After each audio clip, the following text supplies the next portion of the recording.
Aloha everyone, this is Chesapeake Movie Thoughts, and today I'm talking Disney Plus, the new Disney streaming service that just launched this week. If you don't know what it is, it's a lot like Netflix, except it's Disney and everything that Disney owns. Basically it's all like in-house stuff for Disney. So I just recently subscribed to it and been playing around with it a little bit, so I thought I'd share my opinions on it. First thing I did after subscribing is I saw it on the screen, figured it would be an appropriate first thing to watch as I first booted up Disney Plus, Steamboat Willie, the first ever Mickey Mouse cartoon, so I figured that was an appropriate thing. And it looks like they have a lot of those old Mickey Mouse, Donald Duck, Goofy, those classic cartoons from like the 30s through 40s, well, it was the 20s. So 30s, 40s, 50s, those classic cartoons. Looks like, I'm not sure if they're all there. A lot of them are there. I have not been able to confirm if they're all there or not. They've got a lot of content you can't actually find, or at least is hard to find anywhere else, and that's probably its biggest strength, or one of its biggest strengths. A lot of the old TV cartoons that were produced by Disney that I grew up on, but since then have not been able to find on DVD, or have only received a partial release on DVD. Things like Darkwing Duck, that's only partially been released on DVD. That whole series is there. Saturday morning cartoons like The New Adventures of Winnie the Pooh, or the Little Mermaid series, the Hercules TV series, those are all there, which are, as far as I know, those have never been released on DVD. Now, seeing those there, that made me think of similar shows that came along later, kind of after the Disney afternoon had ended, like Buzz Lightyear Star Command, House of Mouse, The Legend of Tarzan. I was looking for those. I wasn't able to find those, so it looks like it's not everything you might want is there, but a lot of it is. I mean, there's tons of content to go through. Now, a lot of the obviously they've got been advertising Disney, Pixar, Marvel, Star Wars. They've got categories for each of those, and a category for National Geographic. That logo's been on all the advertisements, but they haven't really delved into too much of what National Geographic they're offering. But yes, they do have a category for National Geographic that offers a lot of like documentary shows.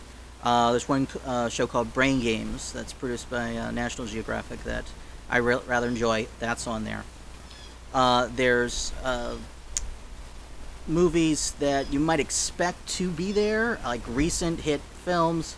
Most recent Star Wars movie, like The Last Jedi, is not there. They have most of the Star Wars movies, but The Last Jedi is not there, which presumably that's due to contracts. I know it's still available to stream on Netflix. So presumably some of the movies that you might expect to see there, that are made by Disney or are owned by Disney, those are not there due to existing contracts, and presumably they'll show up on Disney Plus after those existing contracts expire. The biggest drawback I've found to Disney Plus has been the interface.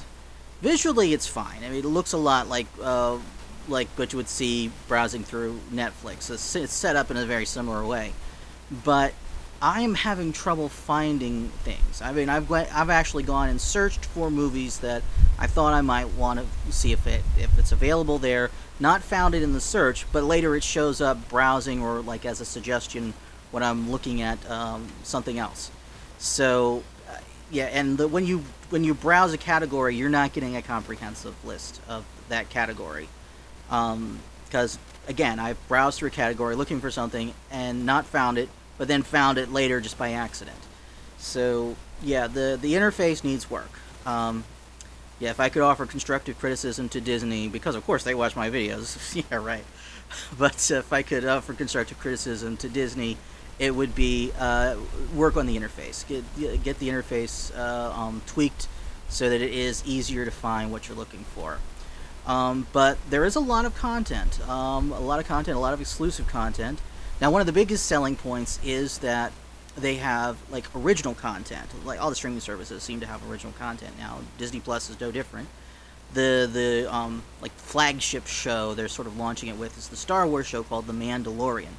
Now Disney Plus is releasing it one episode at a time, uh, rather than like putting the whole season out all at once, so that you could binge watch it. And I'm not into binge watching myself, so I kind of prefer it the way they're doing it. So I'm kind of happy with that. There have been 2 episodes released of The Mandalorian so far, and I watched them, and I'm happy to say it's good. It's a very enjoyable show. It's about a bounty hunter, a Mandalorian bounty hunter, and he gets sent off on a special mission, and he's to collect a bounty. But then there's others out to collect that same bounty. There's a mystery surrounding it that sort of starts to unfold in those first 2 episodes, and it's just has this like adventure feel to it, which is really good. And I really enjoy the music. It's not John Williams music, but it does what John Williams music does for Star Wars movies. I mean, it's a presence there. You notice it, and it enhances the story. It's not just something that fades in the background. It's a presence there, and I enjoy it. It sounds different from what you would expect from Star Wars. A little westerny. I'm told that they were going for like a western feel with this series, and yeah, the music has a little bit of that westerny feel. But I'm going to keep watching that series because I did really enjoy that. It looks like there's some other original series that I might be interested in. I haven't had a chance to look at yet. Looks like there's a documentary series on Disney Imagineering that looks interesting. There's something with Jeff Goldblum coming on the um, National Geographic category, in the National Geographic category, which I don't know, but I might give it a shot just because it's Jeff Goldblum. So he can be quite entertaining to watch. So yeah, I'm pretty happy with it. It's $6.99 a month, so it's a reasonable price. You're getting good content. You get Fox content as well. Disney now owns Fox. It does not have its own category, so it's kind of hard to find. If that's specifically what you're looking for, it's kind of hard to find that. You can't. I tried doing a search for Fox. I wasn't getting any good results that way. But in browsing through other things, I have seen Fox movies come up. Avatar, of course, they pushed that one.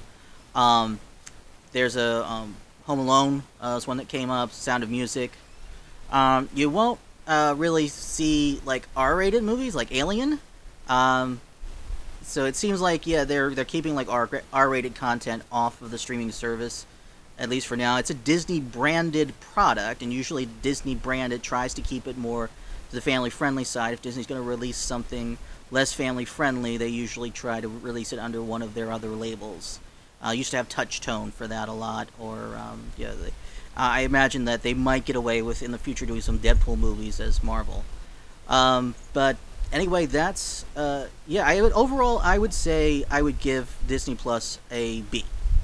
If I had to give it a letter grade from A through F, I would give it a B, mainly because of that interface and because of some like holes in the con. They're on a good. They've got a good start on some of this exclusive, hard to find content, but there are some holes in there. So it is worth it, but I'm hoping to see some improvements in the future as well.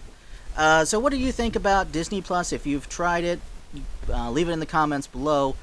Like, comment, subscribe, and that's a wrap.